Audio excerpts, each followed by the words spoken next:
Cet après-midi, François Mitterrand a indiqué que le face-à-face était encore négociable. Mais, a ajouté le candidat socialiste, je ne veux pas tomber dans un coupe-gorge. Monsieur Giscard d'Estaing est tombé sur un os et ce n'est pas le dernier d'ici le 10 mai. De son côté, Jean-Philippe Leca, porte-parole de Valéry Giscard d'Estaing, a affirmé, contrairement à ce qu'indique Maître Badinter, l'avocat de François Mitterrand, juridiquement, le débat reste possible à tout moment.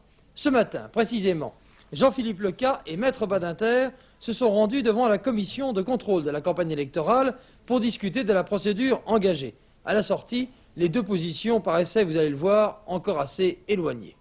En ce qui nous concerne, nous ne pouvons pas accepter le mécanisme qui a été proposé par François Mitterrand et qui est un mécanisme qui aboutit concrètement à ce que l'échange direct de propos entre les candidats se déroule sur une durée de 30 minutes sur une émission de 2h10, ce qui est contraire à ce qu'on appelle en France un débat et un face-à-face. Si par exemple, le représentant M. Mitterrand augmente un petit peu le temps pendant lequel il y aura effectivement un dialogue direct. M. Mitterrand a proposé un débat démocratique à M. Giscard d'Estaing. J'observe, comme chaque Français, que M. Giscard d'Estaing a refusé ce débat, et avec un argument qui me paraît très bizarre.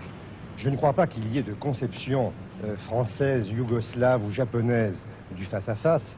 Par contre, ce que je sais, c'est qu'il y a une conception française de la liberté et de l'égalité, et M. François Mitterrand, comme chaque Français, est soucieux que désormais, cette liberté et cette égalité, cette conception française de la liberté et de l'égalité soit respectée. Bon, il n'y aura pas d'autres discussions, donc c'est un non, il n'y aura pas de duel. Nous verrons, ce n'est pas un non, n'est-ce pas? Valéry Giscard d'Estaing a rappelé qu'il était prêt à accepter tout face-à-face, et que mardi prochain, d'ailleurs, il était disponible et prêt à rencontrer M. Mitterrand. Si M. Mitterrand ne vient pas, eh bien, il n'y aura pas de face-à-face. M. Mitterrand est disposé aussi à le rencontrer, dans les conditions démocratiques.